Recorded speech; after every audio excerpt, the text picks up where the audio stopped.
ఈరోజు బీరకాయ ఫ్రై ఏ విధంగా చేయాలో చూసేద్దామండి. బీరకాయని శుభ్రంగా చెక్కుకొని కడిగి ముక్కలు కట్ చేసి చిన్న చిన్న ముక్కలు కట్ చేసి పక్కన పెట్టుకోండి. తర్వాత ఆయిల్ పోసుకోండి. నేను పప్పు నూనె పోసుకుంటున్నానండి. అంటే సర్జరీ అయిన వాళ్ళకి ఆయిల్ పప్పు నూనె పోసుకుంటారండి. తర్వాత ఎల్లుల్లిపాయ రేకులు అండి, నేను మిరపకాయ, కొంచెం జీలకర్ర అండి, తర్వాత శుభ్రంగా కడిగి పెట్టుకున్న కరివేపాకు అండి వేసేసుకోండి. ఇప్పుడు మనం కట్ చేసి పెట్టుకున్న బీరకాయ ఉంది కదండి, అది వేసేసుకోండి. కలుపుకున్నాక పసుపు వేసుకోండి. తర్వాత సాల్ట్ కూడా తగినంత సాల్ట్ కూడా వేసేసుకోండి.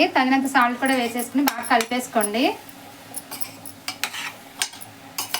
బీరకాయలను వాటర్ తోటే అదంతా కూడా వేగిపోద్దండి. కాసేపు ఒక 5 నిమిషాల పాటు అలా వదిలేసేయండి.